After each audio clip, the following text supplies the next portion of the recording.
Roman में ये 5वां क्वेश्चन है प्रश्न नंबर 30 का, प्रश्न नंबर तीसरे का।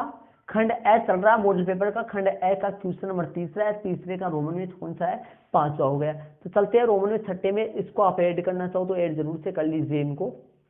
तो चलते हैं रोमन में छठे में। रोमन में जो छठा है वो आपके सामने मोबाइल के स्क्रीन पे आ चुका है। तो देखिए छठा क्वेश्चन को पहले समझते हैं। द्विघात समीकरण के मूल ज्ञात करने का त्रिदराचार्य सूत्र लिखिए। द्विघात समीकरण के मूल ज्ञात करने की त्रिदराचार्य सूत्र लिखना अपने को। तो त्रिदराचार्य सूत्र को कैसे लिखोगे, देखिए त्रिदराचार्य सूत्र लिखते हैं। त्रिदराचार्य सूत्र अपन लिखेंगे तो सबसे पहले अपन लिख देंगे, यदि द्विघाती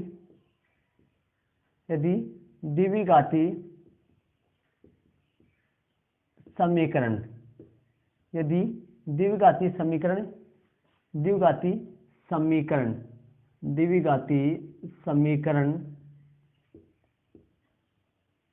ax square plus bx plus में c इक्वल में 0, ये द्विघाती समीकरण अपना है।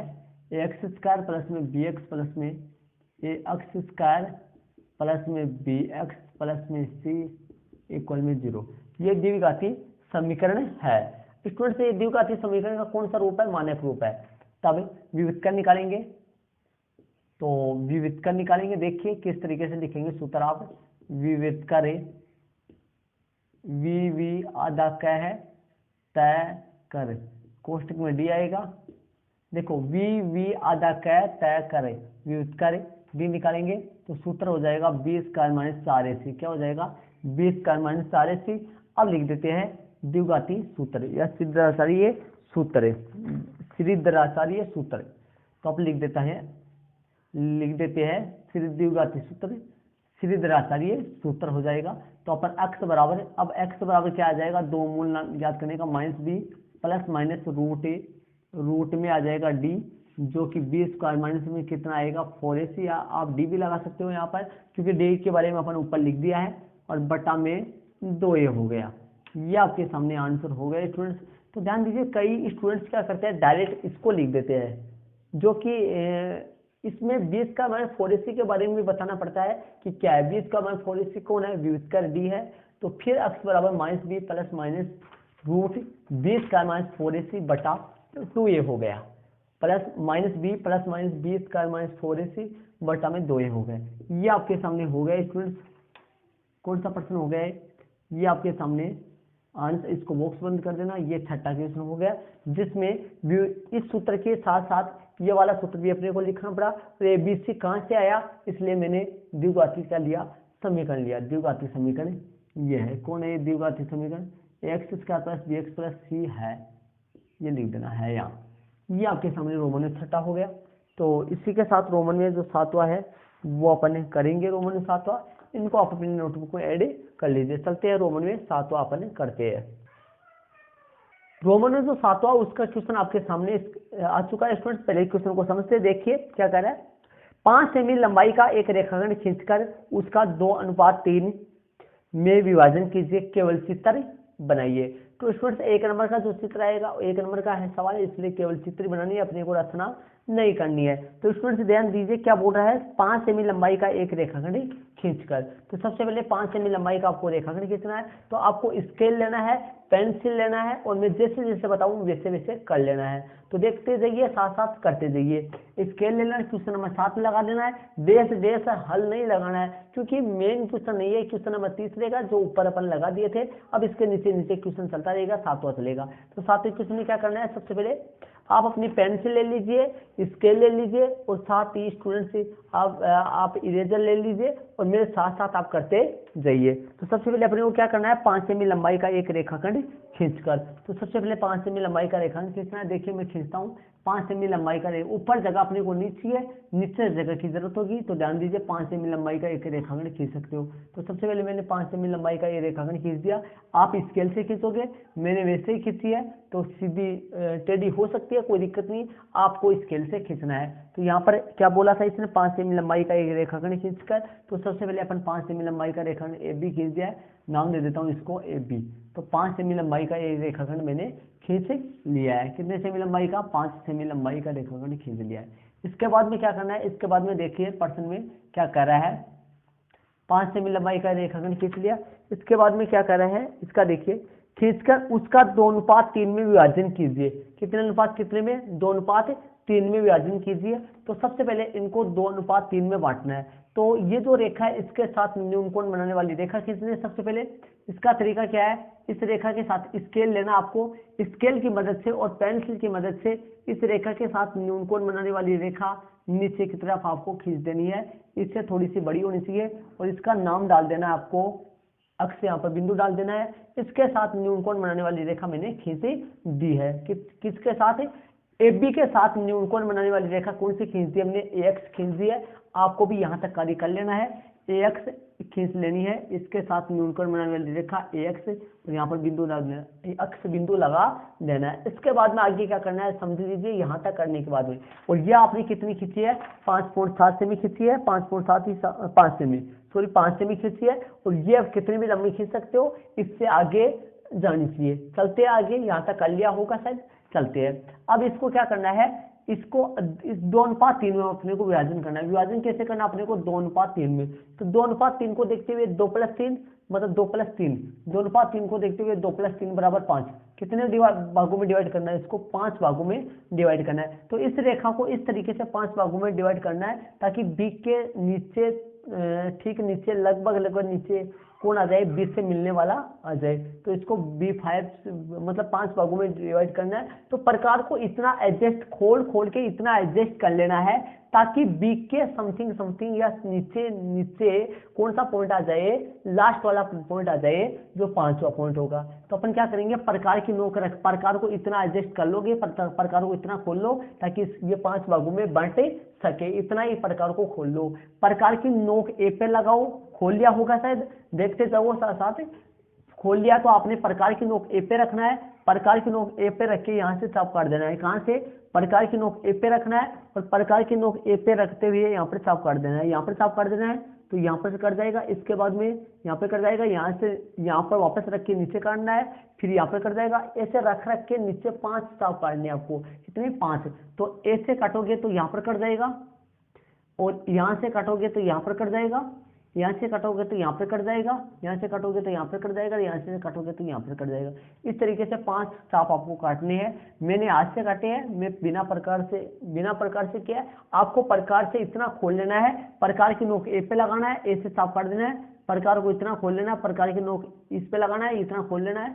प्रकार की नोक इस पे लगाना है, इतना चाप काट देना है। मतलब प्रकार की नोक ए पे लगाना है, ये फर्स्ट वाला चाप काट देना है, और इस फर्स्ट वाले पर प्रकार की नोक फर्स्ट वाले चाप पर रखते हैं, सेकंड चाप काट देते हैं, सेकंड वाले पर रखकर थर्ड वाला चाप काट देते हैं, थर्ड वाले पर रख के फोर्थ वाला काट देते हैं, फोर्थ वाले पर रख के 5 वाला काट देते हैं। तो बताइए ऐसे चाप काटते हैं कि ये जो पार्ट बन रहे हैं 5, ये जो 5 पार्ट बन गए, 5 के 5 पार्ट आपस में कैसे है? सेम है, समान है। ठीक है, आगे अपन चलते हैं। स्टूडेंट से ध्यान दीजिए, आगे अपने चलते हैं। कितने अनुपात कितने में बांटना है? इस रेखा को कितने अनुपात कितने में बांटना है? 2:3 में बांटना है। कितने अनुपात कितने में बांटना है? 2:3 में। तो ध्यान से देखिए, 3 को देखिए, 3 उस साइड में आ रहा है और 2 इस साइड में आ रहा है। तो 3 उस साइड में आ रहा है, तो उस तरफ 3 भाग छोड़ने हैं। कितने भाग छोड़ने हैं? उस तरफ 3 भाग छोड़ने हैं। तो देख लीजिए, नाम तो दे दो, ए से चल रहा है तो इसका नाम A1 दे दो, इसका नाम A2 दे दो, इसका नाम A3 दे दो, इसका नाम A4 दे दो, इसका नाम A5 दे दो। इस तरीके से इसको 5 भागों में डिवाइड किया है। और बी को लास्ट वाले से मिला देना है। स्केल लेना, स्केल की सहायता से बी बिंदु को इस लास्ट वाले बिंदु A5 से क्या कर देना है? मिला देना है। एकदम सीधा स्केल से मिलाना है तो सीधा ही मिलेगा। ये पॉइंट मैंने मिला दिया इसको। बी को किससे मिला दिया?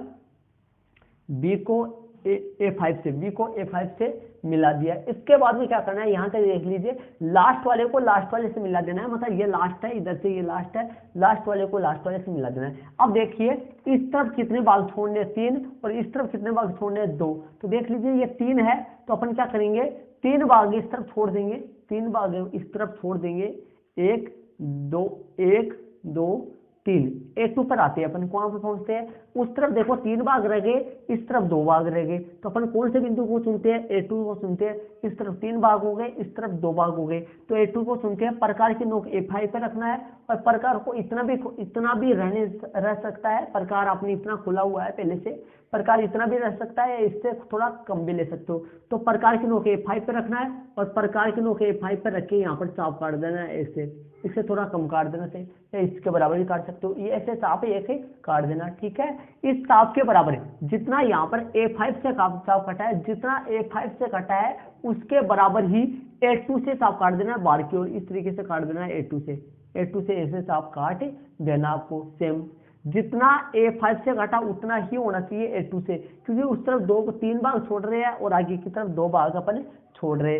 तो अपन क्या करेंगे, इसके बाद में क्या करेंगे, A2 से क्यों काटे पता होगा आपको, क्योंकि उस तरफ 3 पार्ट छोड़ने हैं, इस तरफ 2 पार्ट छोड़ने हैं, तो 3 पार्ट छोड़ने के लिए A2 से चाप काटेंगे अंदर की तरफ से, ठीक है।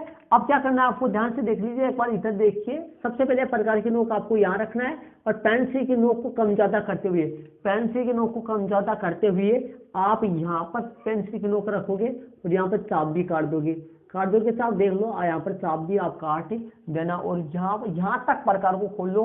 प्रकार की नोक इस पे रखा है, पेंसिल की नोक इस पे रखा है, यहाँ तक खोल लिया, और यहाँ पर चाप भी काट दिया। इसके बराबर ही ध्यान से देख लीजिए, इसके बराबर ही जितना नीचे लिया है, इसके बराबर ही प्रकार की नोक A2 पे रखना है, और A2 पे रखिए तो चाप काट दिया था। इसके बराबर जितना ये है ना, ये जितना ये है अपना A4 से चाप कटे है, जितना A4 से कटे उतना ही रखना है, और प्रकार की नोक इस बिंदु पर लगा के, और यहाँ से क्या कर देना है, यहाँ से चाप काट देना है, यहाँ से चाप काट देना है, ये चाप अपने कट के।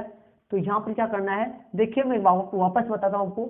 सबसे पहले प्रकार की नोक यहाँ पर रखनी है, और जितना पेंसिल की नोक यहाँ पर, और कम ज्यादा करते हुए इतना खोल लेना है, और यहाँ पे चाप भी काट देना है। अब इधर से आइए, इतना ही रखना है, कम ज्यादा नहीं करना है। तो यहाँ पर आके यहाँ पे प्रकार की नोक रखना है, और इसको इससे क्या कर देना है, चाप भी काट देना है। अब जो ये जो पॉइंट है और A3 जो इसको स्केल से मिलाएंगे, तो एकदम सीधी रेखा इसके क्या जाने वाली है, समांतर जाने वाली है। जिस तरीके से ये जा रही है वैसे ही ये जाने वाली है। तो मैं इसको पहले मिला देता हूँ ताकि मेरा सही बन सके, क्योंकि मेरे पास प्रकार नहीं है, आपके पास प्रकार वगैरह समान होगा, तो इसके समांतर जानी है, तो समांतर थोड़ी सी नहीं गई, ध्यान दीजिए समांतर नहीं है, थोड़ा सा मेरी तरफ से झुकाना पड़ेगा। तो आप देख लीजिए दोनों समांतर है, कैसे दोनों समांतर है, और जो चाप कटेगा वो यही से करने वाला है, कहीं पे कटेगा, इतना से कटेगा। आपको 110 का कितना बनाया है, और यहाँ से चाप कटने वाला है, हो गया इतना, इसके बराबर हो चुका है। यहाँ तक देख लीजिए, यहाँ तक किसी के इतना हो गया है। फिर मैं एक बार कर लिया कराता हूँ, देखिए। सबसे पहले आपको प्रकार को कितना खोलना है, ठीक है, इसके बराबर ये होना चाहिए, प्रकार की नोक यहाँ होनी चाहिए, पेंसिल की नोक यहाँ होनी चाहिए, जितना यहाँ लिया उतना ही यहाँ चाप काट देना है, इसको इससे मिला देना है। ये पॉइंट आ गया C, कौन सा पॉइंट आ गया, ये C पॉइंट आ चुका है, हो गया। तो बताइए दी गई रेखा जो 5 सेमी थी वो कितने अनुपात कितने में बट गई, 2:3 में बट गई। 2:3 का मतलब उस तरफ 3 होंगे, तो इस तरफ 2 ही होंगे। उस तरफ 3 पार्ट है, देखिए AC है ना, AC इस तरफ 2 पार्ट है, और उस तरफ ये पूरी कितने सेमी खींची थी अपन, 5 सेमी खींची थी। तो ये AC 2 सेमी होगी, और ये कितनी सेमी होगी, 3 सेमी होगी। क्योंकि स्टूडेंट से कि प्रश्न में कहा है कि ये यहाँ पर देख लीजिए, ये 3 सेमी, ये पूरा अपन कितने पार्ट खींचे थे, 5 पार्ट खींचे थे, तो 5 में 3 इस तरफ आ गए, 2 इस तरफ, और ये पूरी 5 सेमी थी, तो 3 सेमी उस तरफ हो गई, 2 सेमी इस तरफ होगी। तो ये आपके सामने प्रश्न नंबर हो गया। इसको इस तरीके से सेम इसका ऐसा ही आप जैसे जैसे मैं बोल रहा हूँ वैसे वैसे काम करते जाइए, आपसे बन जाएगा पूरा। और ये आपकी बुक में एक क्वेश्चन है, लेकिन संख्या वगैरह चेंज करके 11.1 की बुक आपकी 11 प्रश्नावली 11.1 में है ये ऐसा सवाल, लेकिन वहां पर संख्या चेंज हो रही है। तो इसको आप ऐड करना कर लीजिए, और साथ साथ करते जाइए इसको। चलते हैं आगे वाले क्वेश्चन नंबर 8 में अपन चलते हैं। क्वेश्चन नंबर जो 8 है उसमें अपन चलते हैं। और यदि मान लो फिर भी ये चैप्टर 8 जो है ये आपके समझ में नहीं आया, तो चैप्टर 8 के लिए कमेंट जरूर से कीजिए। चैप्टर 8 का लिंक जो है वो मैं सेंड कर दूंगा आपके पास, तो वहां से जरूर से आप देख ले। यदि आपके समझ में नहीं आया तो पक्का समझ में आ जाएगा आपके, कमेंट जरूर से कीजिए, मैं आपको लिंक सेंड कर दूंगा उस वीडियो का। तो चलते हैं स्टूडेंट्स आगे। रोमन में जो है 8वां क्वेश्चन है उसमें अपन चलते हैं। रोमन में जो 8वां वो अपन करेंगे। तो रोमन में 8वां के लिए मैं रोमन में 8वां यहाँ पर लगा लूँ, 5 है, 6, 7, 8 हो गया। ये रोमन में 8वां मैंने लगा लिया है। तो चलते हैं रोमन में 8वें का क्वेश्चन आपके सामने। देखिए क्या कह रहा है क्वेश्चन में, बिंदुओं 6, 8 और 2, 4 को मिलाने वाले रेखाखंड के मध्य बिंदु के निर्देशांक। तो मध्य बिंदु के निशान निकालते हैं अपन। तो माना कि बिंदुओं ए 6, 8, माना कि बिंदु ए जो है वो कितना है 6, 8 है, बिंदु ए 6, 8 है और 2, 4 है, और कितना है और 2, 4 है।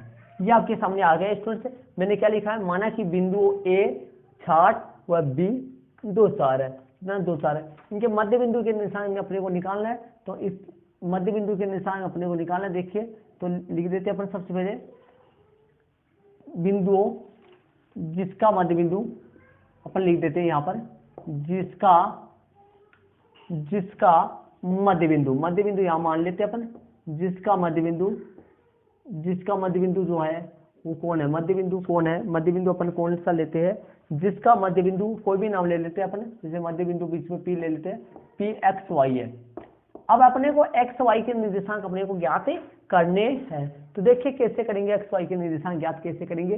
सबसे पहले अपने को लिख देना है जिसका मध्य बिंदु P x y है, इसलिए मध्य बिंदु वाले सूत्र लगाएंगे, x बराबर x1 प्लस x2 बटा 2 लगाएंगे, और कोमा लगा के y बराबर y का सूत्र लगा सकते हैं, कोमा लगा के y बराबर y का सूत्र y1 प्लस y2 बटा 2।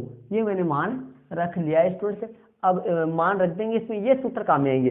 जब भी स्टूडेंट्स मध्य बिंदु हो, कोई किसी का मध्य बिंदु हो या 2 का मध्य बिंदु, कोई से भी 3 पद हो, और वो तीनों यदि स्टूडेंट्स से ध्यान दीजिए, उन तीनों का जो मध्य बिंदु वो तीनों एक ही रेखा में हो, तो उन तीनों का जो मध्य बिंदु है वो अपने पास आएगा। ये तो मध्य बिंदु निकालते अपने मान रख देते हैं, ध्यान दीजिए।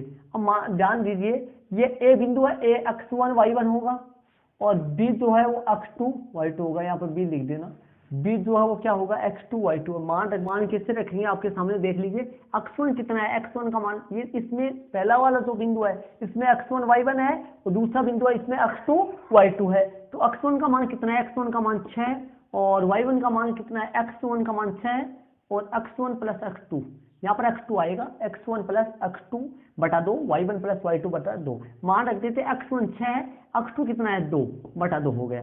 मान रख देते आपके सामने, हल कर देते इसको, ये 8 बटा 2 हो गया, जो कि कट के 4 आ जाएगा। x का मान आ गया 4, x का मान कितना आ गया 4। यहाँ से हल कर देते इसको, तो y1 कितना है, इसमें y1 का मान 8 है, और y2 कितना है 4 है, बटा में 2 है, तो आपके सामने इसका मान आ जाएगा 12 बटा 2, जो कि कट के आ जाएगा स्टूडेंट्स, y का जो मान है वो आ जाएगा 6। क्या आ जाएगा 6। अतः वाली लाइन अपन लिख देते हैं, अतः वह बिंदु लिख देते हैं, या वह मध्य बिंदु लिख देते हैं। P जो बिंदु आ गया वो 4 छा गया, कितने आ गया स्टूडेंट्स, 4 छा गया। उन दोनों बिंदुओं, जो दिए गए जो दोनों बिंदु है, उन दोनों बिंदुओं के मध्य जो बिंदु है वो 4 छा होगा। कौन सा होगा, 4 छा होगा। तो स्टूडेंट्स ध्यान दीजिए, ऐसे टोटल 3 बिंदु, 3 बिंदुओं में से 2 बिंदुओं के बीच में एक मध्य बिंदु होगा। तो ये पहला जो बिंदु है इसको x1 y1 होता है, जो लास्ट वाला जो बिंदु होता है वो x2 y2 होता है, और मध्य बिंदु को अपन xy मान लेते हैं हर बार। तो ये हो गया आपके सामने रोमन में 8वां, इसको आप अपनी नोटबुक में जरूर ऐड कर लीजिए। चलते हैं आगे वाले क्वेश्चन में चलते हैं। रोमन में जो 9 वाला क्वेश्चन है वो आपके सामने है। देखिए पहले क्वेश्चन को समझते हैं। देखिए क्या बोल रहा है, कोसेक 39 डिग्री बटा सेक 51 डिग्री का मान ज्ञात कीजिए। तो स्टूडेंट्स प्रश्नावली 8.2 का है, 8.3 का है, 2 का नहीं 8.3 का है। कोसेक 39 डिग्री बटा में सेक 51 डिग्री, ये आपके सामने क्वेश्चन है। इसको अपने हल करते हैं। इसका मान वैसे 1 आएगा, मैं बता देता हूं आपको। इस टाइप का कोई भी क्वेश्चन हो, ध्यान रखना पूरक सूत्र कहलाते हैं, ये पूरक सूत्र है। और मैंने चैप्टर स्टूडेंट्स 8 वाला चैप्टर पूरा कंप्लीट समझा रखा है, डिस्क्रिप्शन बॉक्स में लिंक, प्लेलिस्ट का लिंक डाल रखा है, तो वहां पे जाके उस चैप्टर को जरूर देख लीजिए यदि आपको कंप्लीटली पूरा चैप्टर चाहिए। तो वहां पे मेरा बेसिक है पूरा चैप्टर का स्टूडेंट से क्लियरिटी, मैंने एग्जाम्पल है, पूरे क्वेश्चन टोटल करवा रखा है, पार्ट वाइज बने हुए हैं, वहां पर जरूर से जाके उस चैप्टर को जरूर देख लीजिए। यहाँ पे तो मैं नॉर्मल यही क्वेश्चन समझाऊंगा क्योंकि स्टूडेंट से चलते हैं आगे, इसको समझते हैं। कोसेक 39 डिग्री और बटे में सेक 51 डिग्री, इसका मान अपन निकालते हैं। इसका मान निकालने के लिए सबसे पहले स्टूडेंट क्या करना होता है, इन दोनों में से किसी एक को चेंज करना होता है अपने को। या तो ऊपर वाले को कोसेक 39 को चेंज कर दो या सेक 51 को चेंज कर दो, तो दोनों में से एक को चेंज करो। चलो मैं ऊपर वाला ही चेंज कर रहा हूँ, कोसेक का कोसेक आ गया। अब यहाँ पर इसको 90 डिग्री, 90 में से मैं कितना घटाऊं ताकि 39 डिग्री शेष रह जाए, तो 90 डिग्री माइनस के रूप में इसको लिखना अपने को पड़ता है। तो 90 डिग्री माइनस क्या लिख दूंगा यार, 51 डिग्री लिख दूंगा यार। 90 में से 51 डिग्री घटाऊंगा तो 39 डिग्री शेष रहेगा, तो 90 माइनस के रूप में इसको मैंने लिख दिया कि 90 में से मैं 90 माइनस 51 है, 39 ही बचेगा, ऐसे करूंगा तो मैं। तो चलते आगे, देखिए नीचे वाला सेम रहेगा, सेक जो 51 डिग्री है ये सेम रहेगा, इसको चेंज आपको नहीं करना है, ये सेम ही रहेगा। इसके बाद में ध्यान दीजिए स्टूडेंट्स, यहाँ पर सूत्र लग जाएगा। कौन सा सूत्र लगेगा देखिए मैं बताता हूँ, ध्यान से देखिए। कोसेक का कोसेक, कोसेक का कोसेक हो गया, सेम हो गया। देखिए कोसेक का कोसेक हो गया, यहाँ पर लिख देता हूँ मैं, वापस सही से लिख देता हूँ। कोसेक कोसेक हो गया 90 डिग्री माइनस थीटा बराबर में क्या होता है सूत्र, कोसेक 90 डिग्री माइनस थीटा क्या होता है स्टूडेंट्स, ये होता है सेक थीटा। क्या होता है, सेक थीटा होता है। तो यहाँ पर मैं क्या लगा दूंगा स्टूडेंट से, सेक थीटा लगा दूंगा। अब देखिए कोसेक कोसेक 90 माइनस थीटा, ध्यान से देखिए, एक बार समझाता हूँ आपको अच्छी तरीके से, ध्यान दीजिए। कोसेक कोसेक क्या आ गया 90 डिग्री माइनस थीटा बराबर में सेक थीटा। तो देखिए कोसेक 90 डिग्री माइनस थीटा बराबर सेक थीटा। तो बताइए सेक थीटा, थीटा की वैल्यू कितना डिग्री आया, 51 डिग्री, और बटे में भी सेक 51 डिग्री हो गया। तो सेक 51 डिग्री से सेक 51 डिग्री कट जाएगा, पूरा पूरा भाग चला जाएगा, एक आ जाएगा। यही इस क्वेश्चन का आंसर हो जाएगा। कितना आंसर आ गया इसका, एक आ गया। ये ऐसे आप जानते भी होंगे, सवाल नॉर्मल सवाल होता है, इनमें से किसी एक को चेंज करना होता है। बहुत अच्छा सवाल है, एग्जाम में आने वाला सवाल है स्टूडेंट से। अब मैंने क्या किया, कोसेक 39 डिग्री को चेंज किया, तो मेरे पास ये किस में बदल गया, सेक 51 डिग्री में बदल गया, बटे में भी सेक 51 डिग्री है, ये कट गया, एक आ गया। यदि मैं मान लो नीचे वाले को चेंज करता, सेक 51 डिग्री को चेंज करता, तो कोसेक 39 डिग्री बन जाता। तो cosec 39 degree cosec 39 degree cut के फिर भी एक बन जाता। ये हो गया आपके सामने।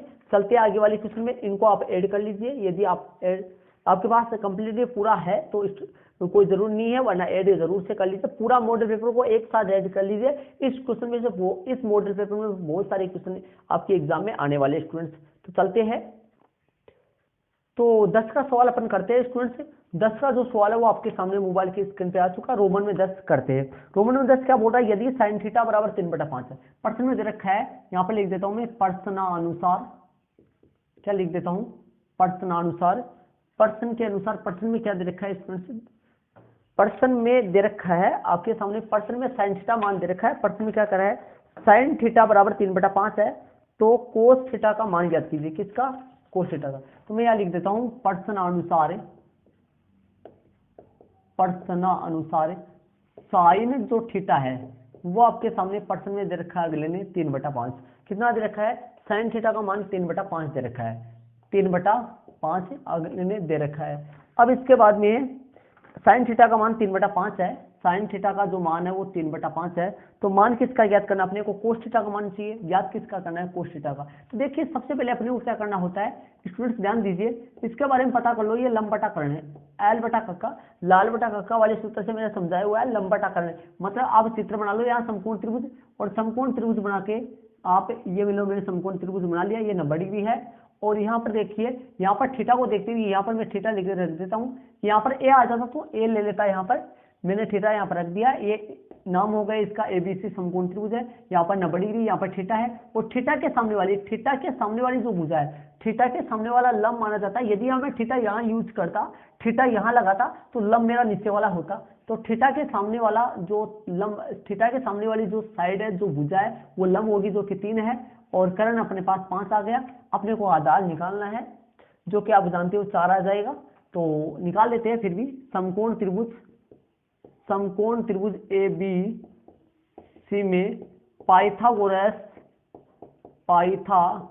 समकोण त्रिभुज ए बी सी में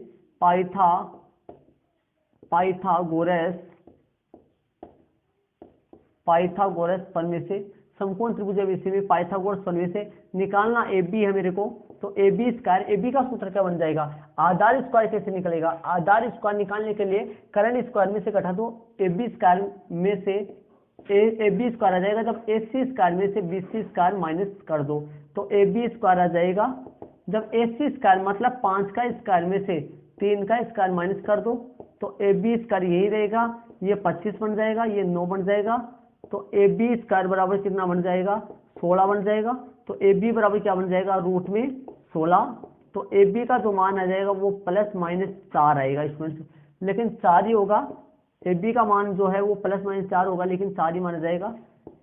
क्यों माना जाएगा, क्योंकि जो भुजा है वो कभी ऋणात्मक नहीं हो सकती, क्योंकि भुजा कभी भी क्या नहीं हो सकती, भुजा कभी भी स्टूडेंट से ऋणात्मक नहीं हो सकती, भुजा जो है वो स्टूडेंट से कभी भी ऋणात्मक नहीं हो सकती, भुजा कभी भी ऋणात्मक नहीं हो सकती। तो आपके सामने AB 4 आ गई। अब अपने को निकालना क्या है, अपने को किसका मान निकालना है, किसने बोला हुआ है, कोस थीटा का मान ज्ञात करना है, अपने को क्या ज्ञात करना है, कोस थीटा। तो स्टूडेंट्स ध्यान दीजिए, कोस थीटा का जो सूत्र होता है वो A/K होता है, मतलब आधार बटा कर्ण होता है। अब थीटा को देखते हुए थीटा के सामने वाली भुजा लंब होती है, जो बच गया कर्ण होता है 90 डिग्री के सामने वाली भुजा। देखो थीटा को देखते हुए थीटा के सामने वाली जो भुजा होती है लंब होता है, ये 90 डिग्री के सामने वाली भुजा कर्ण होता है, और जो बच गया वो आधार, तो आधार कौन सा होगा, ये AB होगा, जो मैंने निकाली है 4/5 है। तो आपके सामने ये जो 4/5 है यही कोस थीटा का मान होगा, कितना होगा, 4/5 है, यही कोस थीटा का स्टूडेंट्स मान होगा, 4/5 ही इसका क्या आ गया, आंसर आ चुका है, कितना आ गया, 4/5 आ गया। साइन थीटा का मान 3/5 आया, साइन थीटा का मान 3/5 दे रखा था, और कोस थीटा का मान मैंने निकाला, कितना निकला, 4/5 निकला, कितना निकला, 4, क्योंकि आधार जो है वो स्टूडेंट 4 हो गया, और कर्ण फिक्स होता है, साइन का सूत्र होता है लंब बटा कर्ण होता है, और कोस का सूत्र आधार बटा कर्ण होता है, तो आधार 4 हो गया, कर्ण 5 है, 4/5 हो गया। ये एक रोमन में 10वां क्वेश्चन हो गया, और चलते हैं रोमन में 11 में स्टूडेंट। तो रोमन में जो 11 है वो आपके सामने आ चुका है स्टूडेंट्स, रोमन में 11 अपन हल करते हैं। देखिए क्या कह रहा है रोमन में 11 प्रश्न नंबर 3 का मॉडल पेपर, पहले का प्रश्न नंबर तीसरा चल रहा है, प्रश्न नंबर तीसरे का रोमन में अपना 10 तक हो गए। 11वां क्वेश्चन देखिए, यदि माध्य 75 और माध्य 60 हो तो बहुलक ज्ञात कीजिए। तो स्टूडेंट्स माध्य दे दिया, प्रश्नानुसार लिख देता हूं मैं, प्रश्नानुसार ध्यान से देख लीजिए, प्रश्नानुसार माध्य अगले ने दे दिया 75, माध्यक कितना हो गया 75, माध्यक जो माध्यक है स्टूडेंट्स, जो माध्यक है, माध्यक कितना दे दिया, माध्यक 60 है, माध्यक 60 है। बहुलक अपने को स्टूडेंट्स ज्ञात करना है, तो मैं यहां लगा देता हूं बहुलक बराबर क्वेश्चन मार्क, बहुलक क्वेश्चन मार्क हो गया। हम जानते हैं कि स्टूडेंट्स आपके चैप्टर नंबर 14 जो है उसमें माध्य माध्यक और बहुलक में सूत्र होता है, माध्य माध्यक और बहुलक में संबंध होता है। हम जानते हैं कि सूत्र कौन सा आएगा, माध्य माध्यक, इन तीनों में जो संबंध होता है वो क्या होता है, हम जानते हैं कि बहुलक बराबर, ध्यान से देखिए स्टूडेंट्स इसका सूत्र, बहुलक बराबर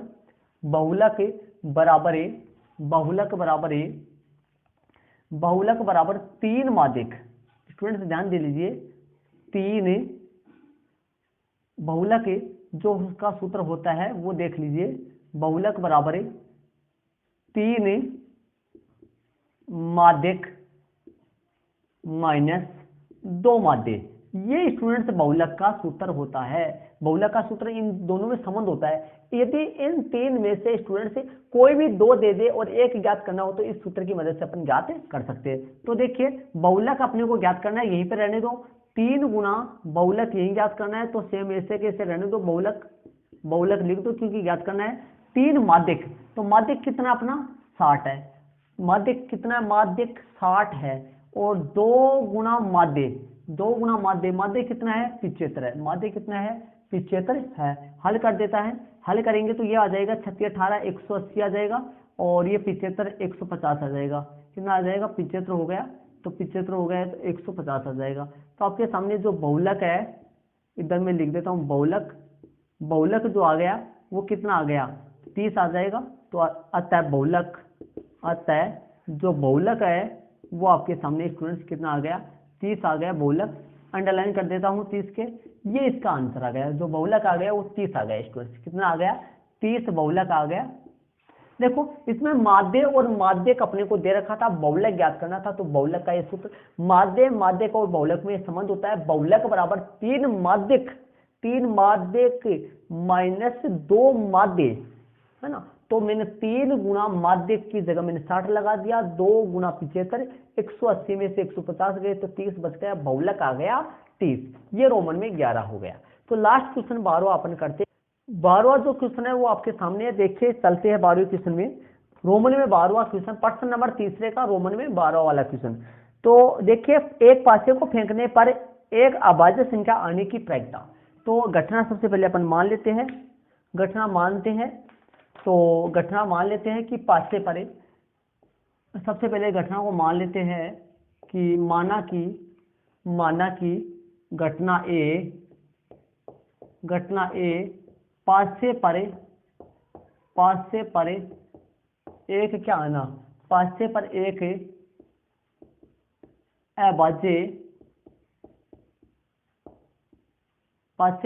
अभाज्य संख्या आना, पासे पर एक क्या आना, पासे पर एक अभाज्य संख्या आना, पासे पर एक अभाज्य संख्या आना। यहां पर लिख देता हूं कुल संभव परिणाम, कुल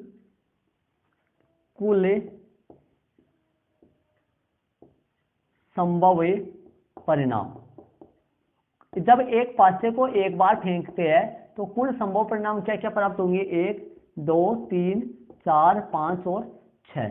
एक पासे को अपने एक बार फेंकते हैं तो कुल संभव परिणाम 1 से लेकर 6 तक संख्याएं अंकित होगी, 1 से लेकर 6 तक संख्या लिखी हुई है। अब इसके बाद में NS जो है, नंबर ऑफ एस का मान है, कुल संभव परिणामों की संख्या जो है वो 6 होगी।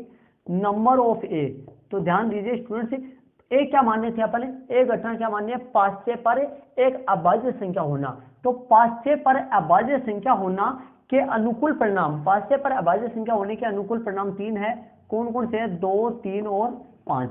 ये जो संख्या है वो अभाज्य संख्या है।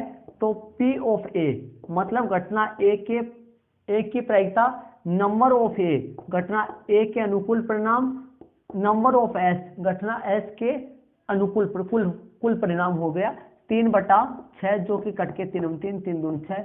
इसका आंसर जो आएगा वो 1/2 आ गया। पासे पर एक अभाज्य संख्या आने की जो प्रायिकता हो गई वो 1/2 हो गई। स्टूडेंट्स ध्यान दीजिए, यदि अपन एक पासे को एक बार उठा ले तो पासे पर अभाज्य संख्या आना, पासे पर सम संख्या आना, पासे पर विषम संख्या आना और पासे पर भाज्य संख्या आना, ये जो 4 है, सम विषम भाज्य और अभाज्य, इन चारों की प्रायिकता 1/2 ही होती है। और यदि आपके मान लो यहाँ पर लिखने में दिक्कत आ रही है, यहाँ पर लिखने में प्रॉब्लम आ रही है, तो यहाँ पर मत लिखना, कंफ्यूजन में है तो आंसर 1/2 आएगा। तो ये रोमन में 12 हो गया। तो इस स्टूडेंट से इसी के साथ आपका मॉडल पेपर पहला जो मैंने बनाया था उसका स्टूडेंट से खंड ए चल रहा था, और खंड ए का स्टूडेंट से क्वेश्चन नंबर 3 था, जिसमें रोमन में कुल 1 से लेकर 12 तक क्वेश्चन थे, एक नंबर के, वो मैंने आपको क्लियर करवाए हैं। तो ये वाला वीडियो कैसा लगा कमेंट जरूर से कीजिए स्टूडेंट से। और इसके अगले वाले मॉडल पेपर के जो सारी क्वेश्चन है वो अगले वाले पार्ट में मैं कराऊंगा, तो आप लगातार बने रहिए स्टूडेंट से। और ये वाला पार्ट आपको कैसा लगा, ये वाला वीडियो आपको कैसा लगा कमेंट जरूर से कीजिए स्टूडेंट से। ओके स्टूडेंट्स, और साथ ही स्टूडेंट्स मैं आपको एक बात जरूर से कहूंगा कि इस वीडियो को कक्षा 10 में जितने भी स्टूडेंट्स हैं जिनको आप जानते हैं उन तक जरूर से शेयर कीजिए, ताकि उनको भी बहुत लाभान्वित हो सके, वो भी इस वीडियो के माध्यम से स्टूडेंट से वो अच्छी तरीके से उनके भी अच्छे नंबर आ सके, क्योंकि ये क्वेश्चन ऐसे है जो एग्जाम में आने वाले क्वेश्चन है स्टूडेंट से। तो इसी के साथ स्टूडेंट्स अपने अगले वाले पार्ट में मिलते हैं। ओके, जय हिंद।